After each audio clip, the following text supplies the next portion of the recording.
Alright, I'm gonna get to the ark, but first I gotta show you my new buddy. Yeah. And made its flower-like cups, buds and blossoms of one piece with them. 6 branches extended from the sides of the lampstand, 3 on one side and 3 on the other.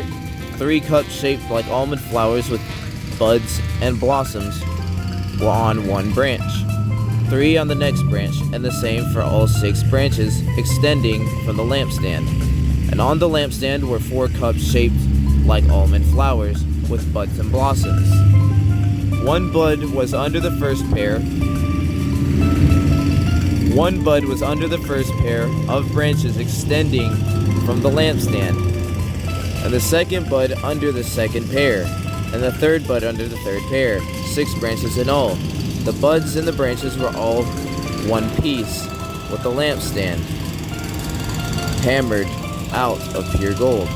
They made its 7 lamps, as well as its wick trimmers and trays of pure gold. They made the lampstand and all its accessories for 1 talent of pure gold. The altar of incense. They made the altar of incense out of acacia wood. It was square, a cubit long and a cubit wide, and 2 cubits high. Its horns of one piece with it. They overlaid the top and all the sides of the horns with pure gold, and made a gold molding around it. They made 2 gold rings below the molding, 2 on each of the opposite sides, to hold the poles used to carry it. They made the poles of acacia wood and overlaid them with gold. They also made the sacred anointing oil and the pure, fragrant incense, the work of a perfumer. The altar of burnt offering. They built an altar of burnt offering of acacia wood, 3 cubits high. It was square, 5 cubits long and 5 cubits wide. They made a horn at each of the 4 corners, so that the horns and the altar were of one piece. And they overlaid the altar with bronze. They made all its utensils of bronze, its pots, shovels, sprinkling bowls, meat forks, and fire pans. They made a grating for the altar, a bronze network to be under its ledge halfway up the altar. They cast bronze rings to hold the poles for the 4 corners of the bronze grating. They made the poles of acacia wood and overlaid them with bronze. They inserted the poles into the rings so they would be on the sides of the altar for carrying it. They made it hollow out of boards. The basin for washing. They made the bronze basin and its bronze stand from the mirrors of the women who served at the entrance of the tent of meeting. The courtyard. Next, they made the courtyard. The south side was 100 cubits long and had curtains of finely twisted linen, with 20 posts and 20 bronze bases, and with silver hooks and bands on the other posts. The north side was also 100 cubits long, and had 20 posts and 20 bronze bases, with silver hooks and bands on the posts.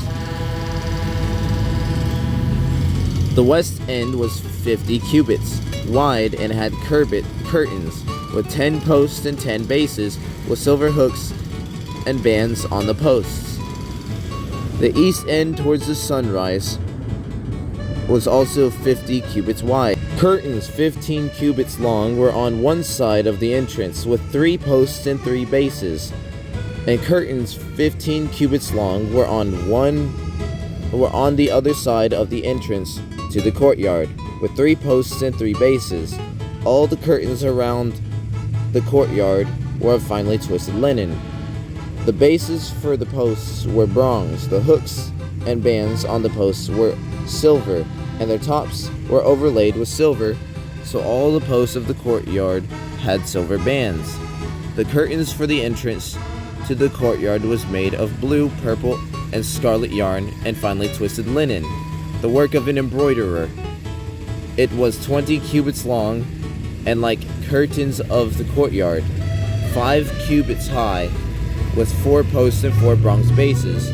Their hooks and bands were silver, and their tops were overlaid with silver.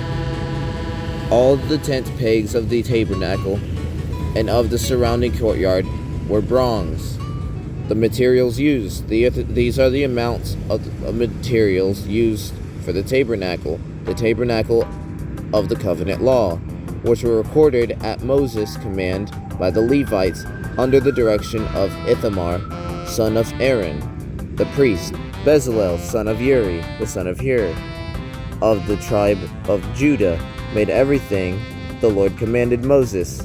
With him was Aholiab, son of Alisamach, the tribe of Dan, an engraver and designer, an embroiderer in blue, purple, and scarlet yarn and fine linen. The total amount of the gold from the wave offering used all the work on the sanctuary was 29 talents and 730 shekels, according to the sanctuary shekel. The silver obtained from those of the community who were counted in the census was 100 talents and 1,775 shekels. According to the sanctuary shekel, 1 bekah per person, that is half a shekel. According to the sanctuary shekel, from everyone who had crossed over to those counted, the silver obtained those of the community were counted in the census was 100 talents and 1,775 shekels. According to the sanctuary shekel, 1 bekah per person, that is half a shekel. According to the sanctuary shekel, from everyone who had crossed over those counted to those counted 20 years old or more, the total of 603,550 men. The 100 talents of silver used to cast the bases for the sanctuary and the curtain for the curtain, 100 bases from the 100 talents, 100 for each base. They used the 1,775 shekels to make the hooks for the posts, to overlay the tops of the posts, and to make their bands. The bronze from the wave offering was 70 talents and 2,400 shekels. They used it to make the bases for the entrance of the tent of meeting, the bronze altar with its bronze grating and all its utensils, the bases for the surrounding courtyard and those for the entrance, and all the tent pegs for the tabernacle and those surrounding the courtyard, the priestly garments. From the blue, purple, and scarlet yarn they were made woven garments for ministering in the sanctuary. They also made sacred garments for Aaron, as the Lord commanded Moses. The ephod. They made the ephod of gold and of blue, purple, and scarlet yarn, and of finely twisted linen. They hammered out thin sheets of gold and cut strands to be worked into the blue, purple, and scarlet yarn and fine linen, the work of skilled hands. They made shoulder pieces for the ephod, which were attached to 2 of its corners, so it could be fastened. Its skillfully woven waistband was like it, one piece with the ephod, and made with gold, and with blue, purple, and scarlet yarn, and with finely twisted linen, as the Lord commanded Moses. They mounted the onyx stones in gold filigree settings, and engraved them like a seal with the names of the sons of Israel. Then they fastened them on the shoulder pieces of the ephod as memorial stones for the sons of Israel, as the Lord commanded Moses. The breastpiece. They fashioned the breastpiece, the work of a skilled craftsman. They made it like the ephod, of gold and of blue, purple, and scarlet yarn, and of finely twisted linen. It was square, a span long and a span wide, and folded double. And they mounted 4 rows of precious stones on it. The first row was carnelian, chrysolite, and beryl. The second row was turquoise, lapis, lazuli, and emerald. The third row was jacinth, agate, and amethyst. The fourth row was topaz, onyx, and jasper. They were mounted in the filigree settings. There were 12 stones, one for each of the names of the sons of Israel, each engraved like a seal with the name of one of the 12 tribes. For the breastpiece they made braided chains of pure gold, like a rope. They made 2 gold filigree settings and 2 gold rings, and fastened the rings to 2 of the corners of the breastpiece. They fastened the 2 gold chains to the rings at the corners of the breastpiece, and the other ends of the chains to the 2 settings, attaching them to the shoulder pieces of the ephod at the front. They made 2 gold rings and attached them to the other 2 corners of the breastpiece on the inside edge next to the ephod. They made 2 more gold rings and attached them to the bottom of the shoulder pieces on the front of the ephod, close to the seam just above the waistband of the ephod. They tied the rings of the breastpiece to the rings of the ephod with blue cord, connecting it to the waistband so that the breastpiece would not swing out from the ephod, as the Lord commanded Moses. Other priestly garments. They made the robe of the ephod entirely blue cloth, the work of a weaver, with an opening in the center of the robe like the opening of a collar, and a band around this opening so that it would not tear.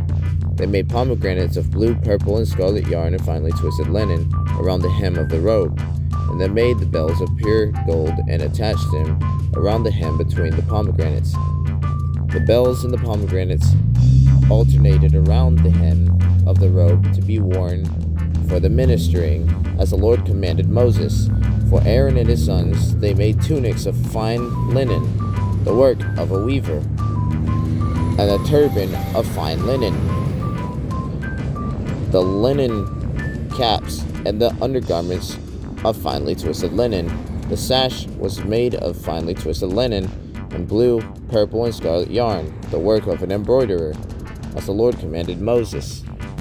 They made the plates, the sacred emblem, out of pure gold and engraved on it, like an inscription on a seal, the holy to the Lord. Then they fastened a blue cord to it and attached it to the turban, as the Lord commanded Moses. Moses inspects the tabernacle. So all the work on the tabernacle, the tent of meeting, was completed.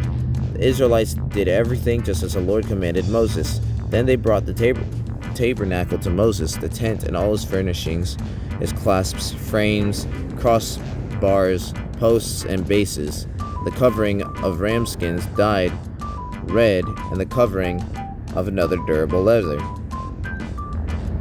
and the shielded curtain, the ark of the covenant law with its poles and the atonement cover, the table with all its articles, and the bread of the presence, the pure gold lampstand with its row of lamps and all its accessories, and the olive oil for the light, the gold altar, the anointing oil, the fragrant incense, and the curtain for the entrance of the tent, the bronze altar with its bronze grating, its poles, and all its utensils, the basin with its stand, the curtains of the courtyard with its posts and bases, and the curtain for the entrance to the courtyard, the ropes and tent pegs for the courtyard, all the furnishings for the tabernacle, the tent of meeting, and the woven garments worn for ministering in the sanctuary, both the sacred garments and for Aaron and the priests, and the garments for his sons when serving as priests. The Israelites had done all the work just as the Lord had commanded Moses. Moses inspected the work and saw that they had done it just as the Lord had commanded. So Moses blessed them.